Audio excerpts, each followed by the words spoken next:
Halo teman-teman, kembali lagi bersama saya Indra Aziz dan Berni Kumahua. Saya Berni Kumahua dalam Jazz Picnic Podcast. Yes. Ini episode keberapa?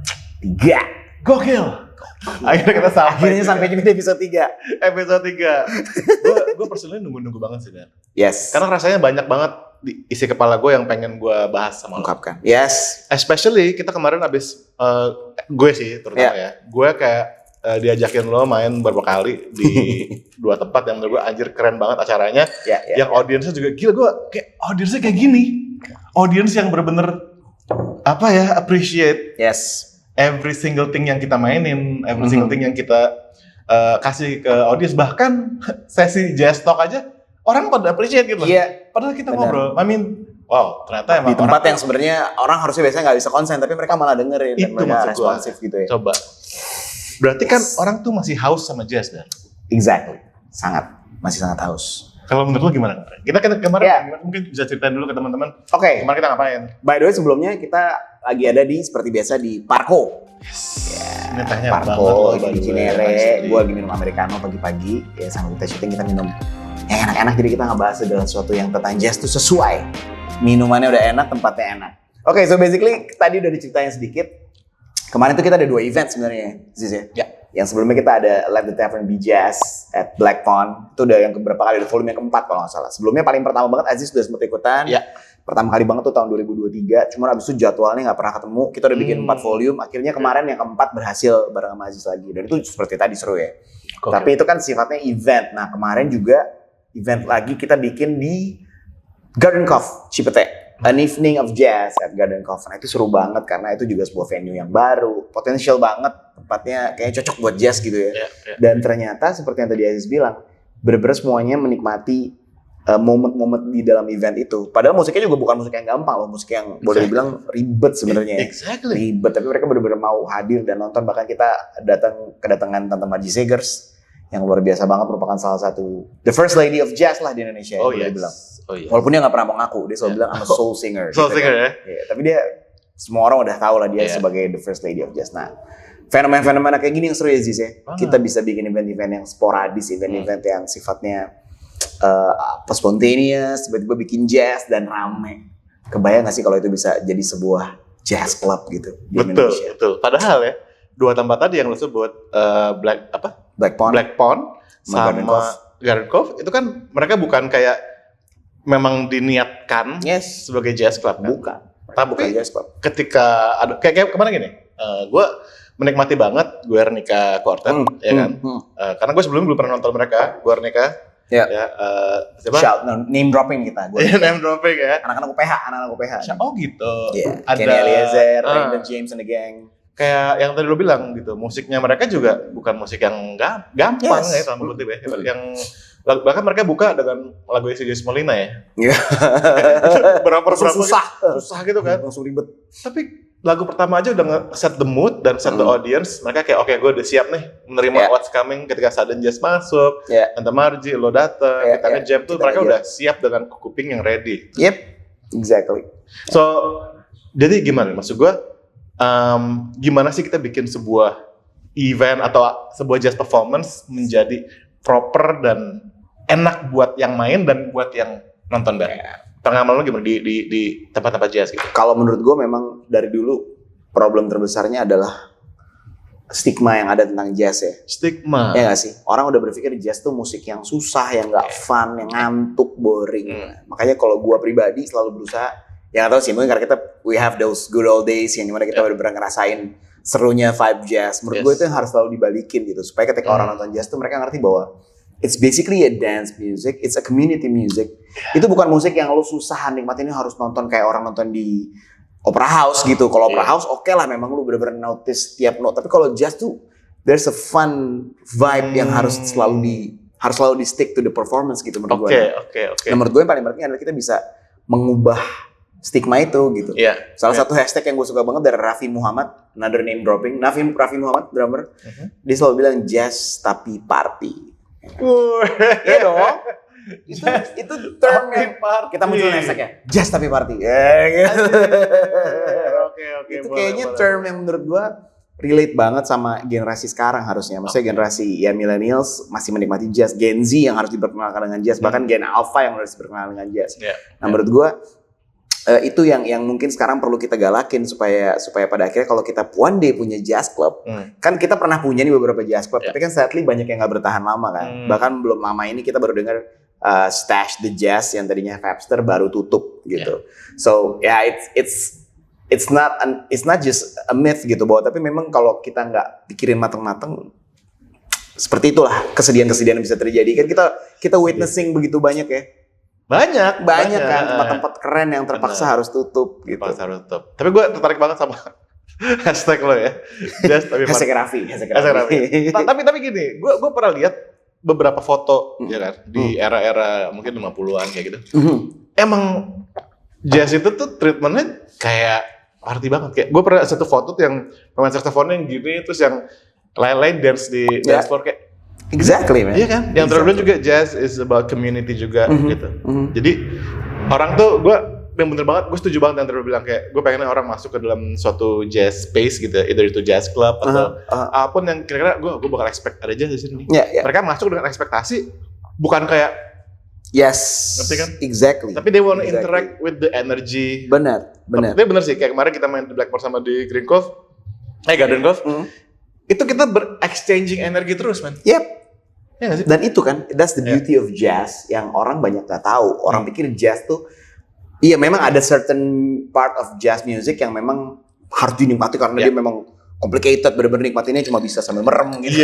Tapi ada juga part-part jazz menurut gue yang harus fun gitu. Gue tuh pas 30 April kemarin, International Jazz Day, gue perform di Bali. Bareng sama anak Bali, bareng sama Kevin Swandi, bareng sama Grady, bareng sama Kuba, Skorowski. Jadi kita perform di satu tempat namanya Shady Fox. Ternyata tuh memang di daerah Pererenan, di deket-deket Canggu sana, dan memang dibuat jadi kayak jazz club. Yang tadinya, menurut obrolan gue sama MD-nya Panji, you know Panji, Panji IMD dulu kan, ngobrol sama dia dan ternyata dia bilang bahwa iya dulu tempat ini sebenarnya nggak rame, pengunjungnya nggak jelas, random, jadi karaoke night apa terus top 40. Bisa begitu gue masuk, gue ubah konsepnya let's just do jazz. Begitu jazz jadi rame dan crowdnya jadi jelas gitu. Nah, berarti kan sebenarnya seperti yang tadi kita bahas, jazz itu masih sesuatu yang menghauskan, orang masih mau datang nonton jazz. But how do you package that thing? Ya nggak sih? Iya. Gue bahkan ingat zaman dulu kita Club 45. Betul. Terus ya gue datang lo hosting jam session bareng Bu Devi, bareng sama Doni Sunjoyo ya kan sama anak-anak. Terus gue datang ke Eastern Promise misalnya. Eastern Promise. Itu nggak pernah nggak rame loh. Benar. Nggak pernah nggak rame dan isinya bukan cuma musisi, bukan cuma musisi yang ngejam, yang isinya tuh bahkan orang-orang yang memang penikmat musik aja gitu. So how do we get back to that era, Ziz? Gue gantian nanya sama lo. Gue salah satu yang gue tangkap ya dari mengenai yang di Bali itu yang Shady Fox. Gue ngerasa berarti mungkin salah satu trait gitu yang menjadikan sebuah tempat itu menjadi asik untuk didatengin dan adalah dia punya karakter dan dia ya tegas aja gitu.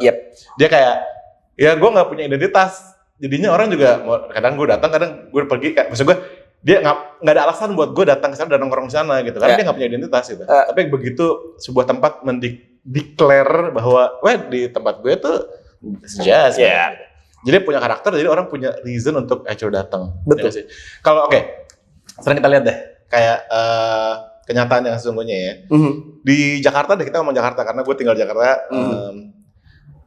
Coba sebutin deh beberapa tempat yang memang tempat jazz yang pernah ada dari dulu banget, dari awal banget ya. Ini di zaman kalau kita mundur ke belakang banget, nama-nama kayak Green Pub, nama-nama kayak Jaya Pub, pada masa itu kan tahun 70-an 80-an itu megang banget tuh daerah situ. Green Pub, Jaya Pub, semuanya di Jakarta Pusat. Masih ada nggak sih? Jaya Pub masih ada ya? Jaya Pub masih ada. Di Wahid Hashim situ kan. Oh ya. Cuma memang dia sekarang lebih fokusnya banyak blues.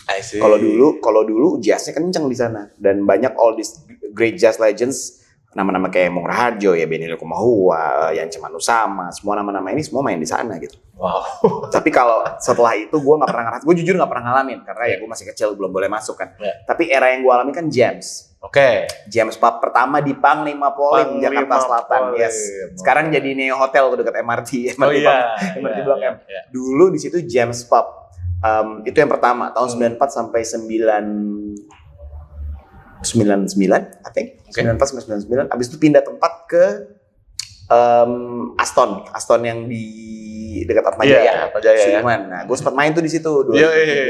Nah, tapi banyak orang yang nggak tahu, tahun 95 sampai 96 kita pernah punya Blue Note di Jakarta.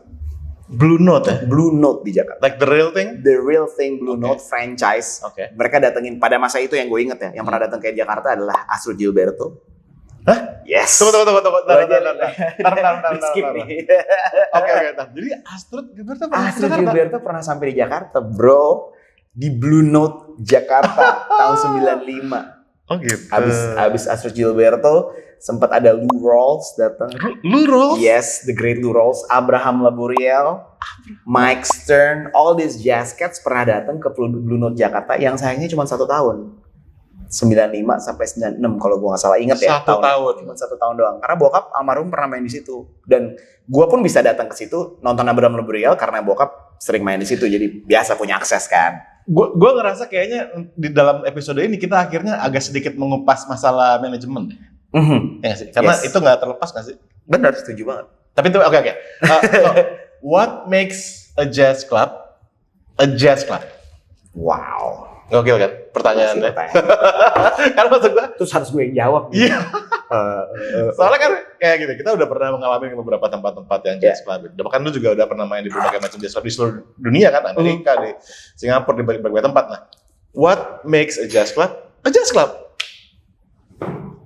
Kalau misalkan nih, lo mau mengkonversi sebuah tempat nih, anjir nih, gua jadiin jazz club. Lo apain tuh tempat gitu? Ya, first of all, kalau menurut gue the music, ya of course, the whole thing with the music dalam artian even music yang main di background waktu orang cuma makan aja, it should be jazz gitu. Even maksudnya kayak kita waktu main di Black Pond, itu kan playlistnya gue ganti bro. Gue ngomong sama Mr. Rahman tuh, Rachman, gue bilang, man, playlist ganti, gue bilang. Karena gue nggak mau ketika orang datang moodnya tiba-tiba, I have nothing against other music. Gue I'm a big fan of music. Betul. Gue gak pernah mau kotak-kotakan musik. Buat gue pencinta musik. Tapi when you want to set the mood gitu, kalau lo pengen set the tone, even orang datang mereka harus ngerti, oh ini bakal kayak gini nih musiknya. Jadi di awal playlistnya gue udah kasih. Jadi orang bakal kebayang, mereka udah tune in ke musiknya gitu. Mereka udah ada di dalam vibe itu. Sehingga ketika kita mainin yang berat sekalipun mereka gak ngerasa kaget gitu.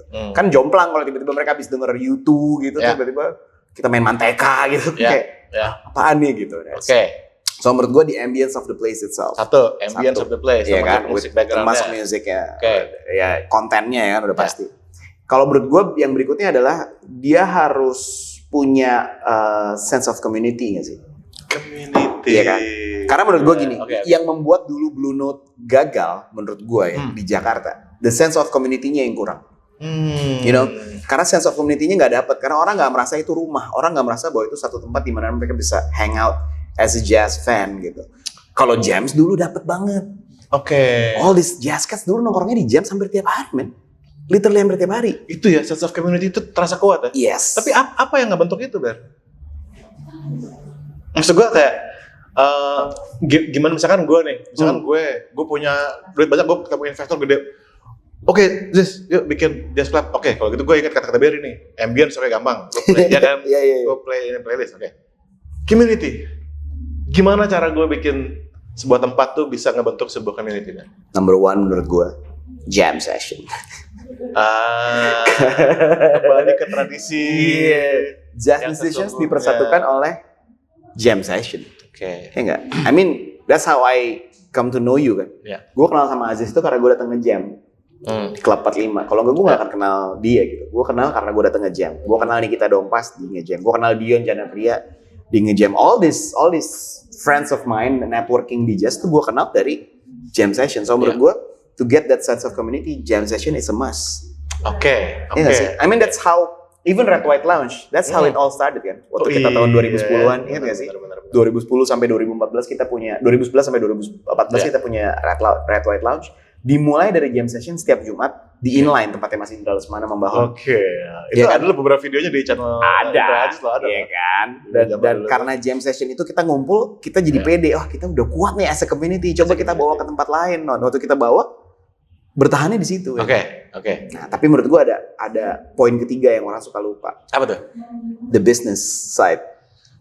Ini maksud gua tadi kita masalah manajemen ya. Iya, manajemen. Manajemen di mana gue sebagai musisi gue agak-agak lemah di situ. Iya, gue juga. Kalau juga ya. Cuma menurut gue a surviving place adalah ketika dia bisa berdiri sendiri. Maksudnya gini, dia bisa menjual belanjaannya, konten makanannya, konten minumannya, dan tempat nongkrongnya tuh enak sehingga mereka datang bukan hanya for the hype of jazz.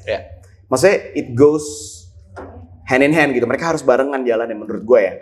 Mungkin maafin gue kalau gue buat yang ahli bisnis, kalau gue salah, correct me if I'm wrong, langsung komen aja di bawah. Lu salah gitu, lu jelasin. Gue akan terima dengan bagus karena itu jadi masukan buat kita. Cuma menurut gue harusnya dia bisa jualan gitu, sehingga ketika orang datang dia nggak hanya mau nonton musik, tapi memang makanannya enak, minumannya enak, vibe buat nongkrongnya asik, sehingga musik memang tetap jadi jazz, tetap jadi makanan utamanya. Tapi it's not just that gitu. Karena maksud gue dari pengalaman gue tuh di Blue Note Tokyo misalnya. Orang datang tuh memang mereka dining, mereka makan, mereka menikmati makanannya. Sehingga mereka bareng gitu, mereka beli satu package, mereka nonton musik, tapi mereka juga makan yang enak. Betul, jadi mereka datang for full experience ya. For full experience. Kalau gitu pertanyaan sekarang gini, dari semua tempat jazz di Indonesia deh ya, yang menurut lo so far lo ngerasa ini dapat banget nih, gitu, dari tempat-tempat yang pernah lo kunjungin gitu. Ada nggak lo bisa sebutin nggak mungkin 1 atau 2 tempat yang ini kayaknya dapat banget deh? Ya kalau gue sih personally ya karena pengalaman gue di sana ya Jams sih. Jams tapi zaman di Panglima Polim tuh menurut gue dapet banget. Ini kita bisa nggak dapet kayak cuplikan-cuplikan di Jams gitu, ada nggak di YouTube ya? Kayaknya kalau ada bisa kita kasih tunjuk nih ke teman-teman ya. Coba ntar kita coba kulik ya. Sekitar gue pernah lihat sih 1 or 2. Jams ya orang di belakangnya Peter F. Gonta juga sih di belakang itu semua. Betul. He's the man gitu yang memang dari dulu bertahan sama jazz. Kalau nggak salah tuh dulu Om Benny ya, bokap tuh main tiap hari Rabu apa hari Minggu ya? Di mana nih? Jams yang di Atmajaya. Kalau di Atmajaya bokap main hari Rabu tuh. Rabu ya. Jadi gue tiap Rabu tuh gue datang tuh, gue nonton. Itu bandnya gokil tuh. Tovan Gunawarso on the drums, Sam Panuwon, Freddy T on gitar, keyboard Maulana, almarhum, terus Jeffrey Tahalele on bass, Berta penyanyinya. Gila itu. Mbak Berta penyanyinya. Bener-bener sih, lo masuk, lo udah tahu nih, gue tahu nih, I'm gonna be immersed ya. Mungkin that's the keyword. Immersed in a jazz experience. The food, the community, the people ya kan. Jadi lo kayak lo duduk sama yang duduk di sebelah lo nih, lo tahu lo punya common interest. Common interest bener, setuju banget. Setuju banget. Dan akhirnya lo jadi jazz fan yang memang menikmati the whole experience tadi kan. Tapi sama ya bokap juga dulu hari Kamis main, tapi dia main ketika hari Kamis dia mainnya sama Romantic Four. Terus bawain lagu jazz juga tapi yang romantic gitu lebih ya kan. When I Fall in Love pokoknya lagu-lagu yang lebih romantic sesuai dengan judulnya gitu. Gue dulu main hari Rabu juga di situ, tapi di lounge-nya kan. Setelah eranya bokap terus gue main di tempat yang sama hari Rabu. Terus bokap di Mardi Gras-nya. Dulu kan mereka ada 3 tempat tuh. Jadi ada 3 tempat dulu Jams. Di dalam satu Jams itu ada lounge-nya, ada Mardi Gras nama tempatnya yang kecilnya, sama yang paling gedenya yang di atas yang the club, the pub kan di atas. Nah, itu main sana tuh Nera, main di situ Gilang Ramadan ya kan, Doni Suhendra. Arta Forte juga kan? Arta Forte ada juga. Ada ya mungkin tetap ada Wong Pito kan. Wong Pito, The Groove sempat main di situ kan. Terus walaupun tentu ada vibe jazznya juga mereka kan. Yes, benar-benar. Malik juga dulu kan main di situ reguler setiap Selasa di lounge-nya. Waktu era itu ya. Lo ingatan lo tajam banget. Tajam ya gue. Gue gak seingat itu loh. Tahun 2000 itu, gue inget tahun 2003 tuh terakhir hari Selasa itu si Malik di lounge. Gua main hari Rabunya, Pentatones bareng Ryan Rasunito, Andre Dinot, Doni Jusran, and then hari Kamisnya masih Romantic Four, hari Jumatnya Rio Moreno Latin di lounge. Kalau hari Rabu di atas Nera, hari Jumatnya, hari Selasanya Funk Hitam, Om Yance. Funk Hitam, gue juga nonton Om Yance ya kan? Om Yance, Glenn Dauna, Kevin Wall sama Mas Lian Panggabean, on gitar gitu. Gue the first time ngerasain like gitar funk tuh ya Mas Lian. The one and only sih dia. Pada era itu sih. Tapi setelah itu menurut gue kita lumayan mengulangi masa itu zaman Red White sih. Red White Lounge by Mas Indra Lesmana tuh salah satu tempat yang berhasil mengembalikan vibe itu kan. Kayak gue dulu tuh nongkrong setiap hari men. Gue tuh bener-bener sama Dinda waktu kita masih pacaran tuh kayak nongkrong ya gitu. Kelar habis nonton, kemana? Ya Red White lah, kemana lagi? Jadi kita ke Red White, parkir, makan, ketemu, pulang. besok the same thing gitu. Tapi actually sebelum Mas Indra ada Red White kan di Pondok Indah sempat ada ya, betul ya?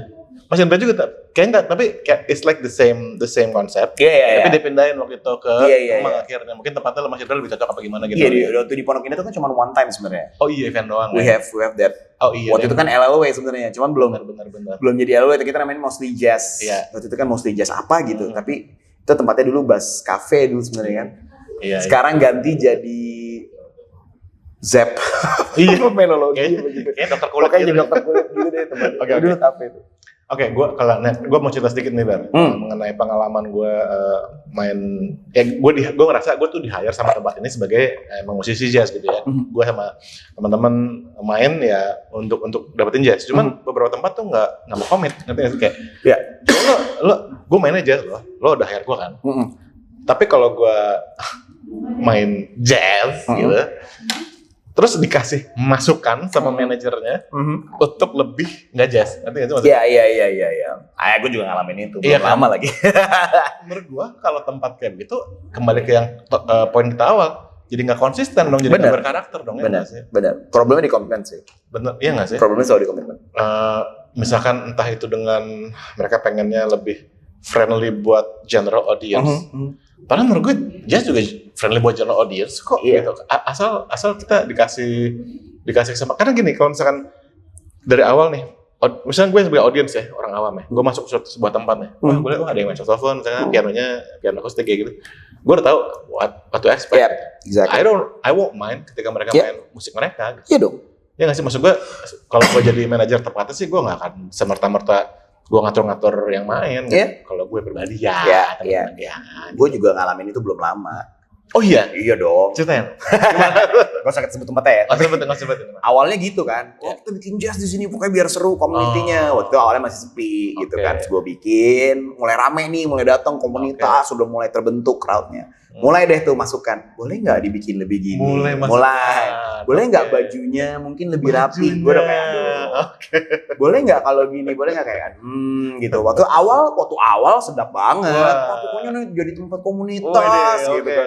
Begitu udah mulai berjalan gitu tuh, biasanya udah mulai rame, boleh nggak kalau misalnya, gue udah kayak kok boleh nggak? Cuma maksudnya ya udahlah ya, kita juga mengerti tempat itu butuh jualan. Cuma menurut gue problem terbesar adalah konsistensi tadi sih.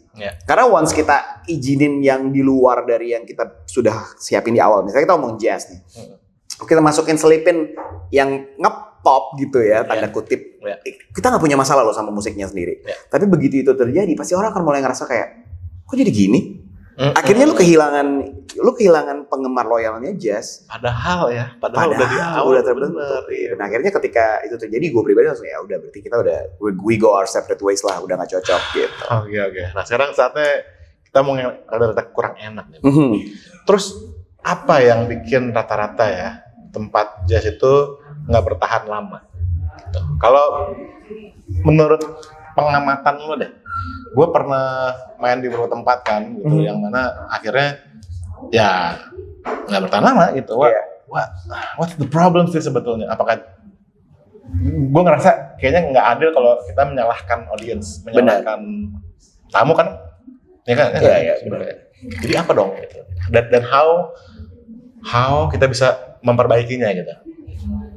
Menurut gue sih batasan-batasan yang mungkin kalau gue so tau, gue minta maaf ya teman-teman yang ngerti bisnis, please let us know. Cuman menurut gue garis batasannya yang nggak jelas sih.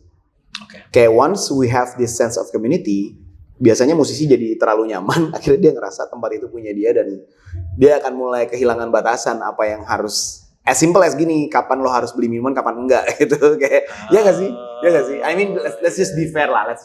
Karena gue as a musician juga, gue kadang dapat privilege kayak gitu kan. Kayak gue datang ke satu tempat yang harusnya pakai cover charge misalnya. Begitu ngeliat muka gue langsung, masuk gitu kayak.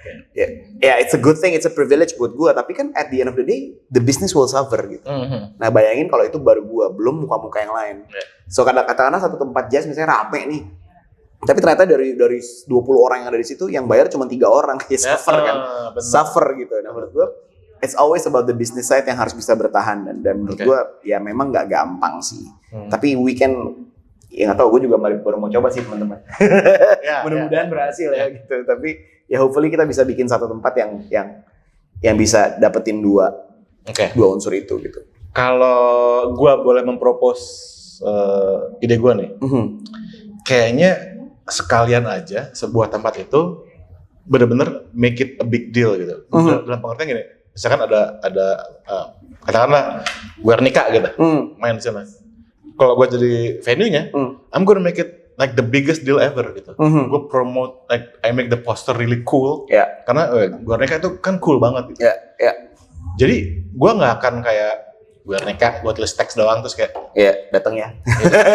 No man, I'm gonna make like this is like the biggest thing ever di tempat gue.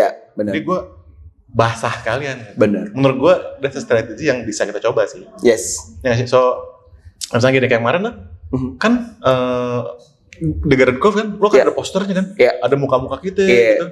So it very makes serious, it like, you know, like jadinya serius bahwa ini emang this is a night of, it's gonna be a night of appreciation. Lo akan datang, you're gonna immerse in the jazz experience gitu.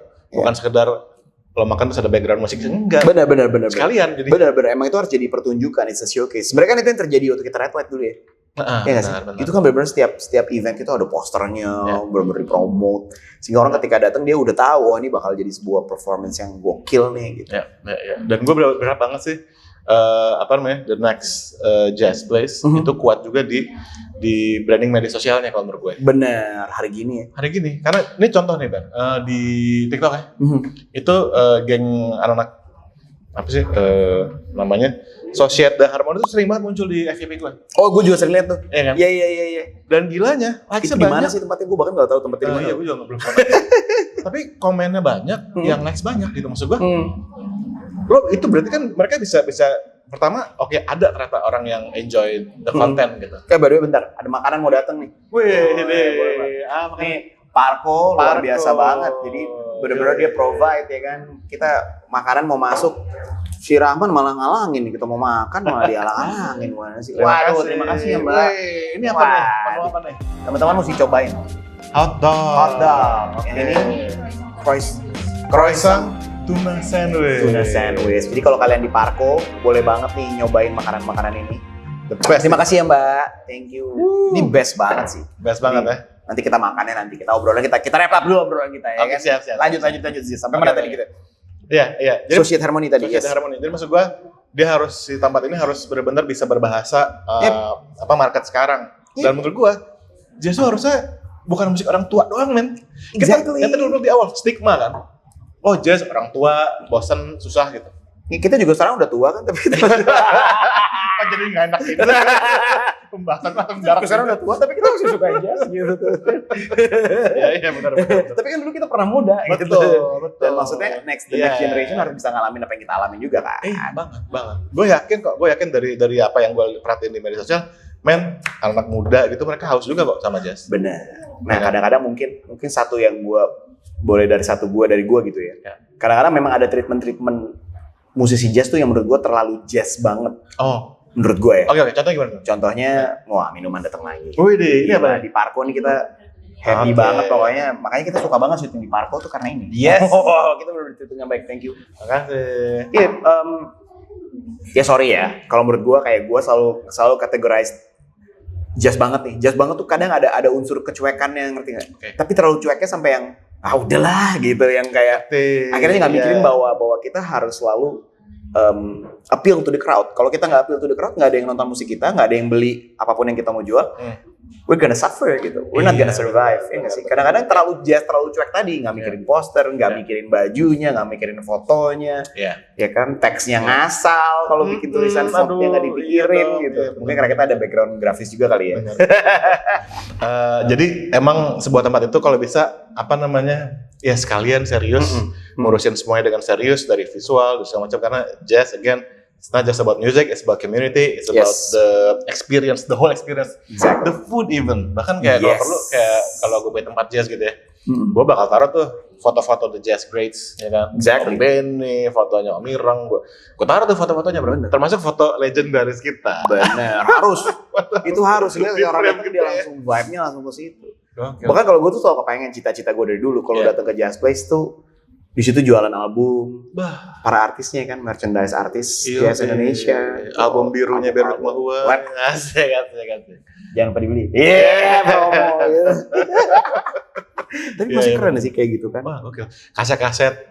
Asli. Aduh, tolong dong para investor nonton podcast Yakin kita. nggak mau nih, kita udah punya idenya loh. Segambreng ini kita. Oke. Kalau gitu gini, untuk kita menyimpulkan ya, untuk episode kali ini, so what's coming nih? Nah, apakah lu punya rencana untuk, gua nih denger doang nih, gua nggak tahu benar apa enggak ya, Ben. Katanya lu mau memulai sesuatu nih Jakarta Selatan nih. Gimana? Kalaupun memulai sesuatu harus bareng-bareng sama Indra.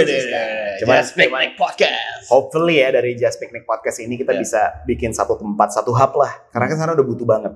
Dulu kan pernah ada masanya kita menikmati 1 minggu full of jazz. Ingat gak sih? Ada era zaman Largo setiap hari Senin. Largo tuh dulu di Kemang tempatnya Mas Aksan ya. Largo tiap hari Senin. Sudden Jazz tiap Selasa waktu itu masih di Kopi Merah. Rabu pernah masih ada Asin Promise waktu itu. Masih ada jam session. Kamis sempat masih ada Red White Lounge. Gua sama bokap main. Abis itu ya udah sepanjang minggu itu Jumat Sabtunya kita bisa ke tempat-tempat lain, tapi the whole week tuh kita punya jam session yang segitu ramenya. Jadi lu nggak pernah kehabisan jazz. I wish kita punya tempat kayak gitu lagi. Hopefully dalam waktu dekat. Atau gua aja ya teman-teman semua ya. Kita menyebut ini kita apa sih? Jazz lovers apa sih? Aku lupa. Jazz believers. Jazz believers. Jazz believers. Oke, tungguin aja di Instagram Just Picnic. Semua event-event bakal dipromoin di sana. Follow kita juga Indra Aziz dan Mahwa di Instagram karena semua info. So please support this jazz movement ya kan bersama Just Picnic dan kita akan dapetin lagi di jazz experience yang benar-benar immersif banget dan pastinya seru banget. Amin. Oke, mantap. So I'll see you again in the next episode of Just Picnic Podcast bersama saya Indra Aziz dan saya Beduk Mahwa. Signing out. Bye.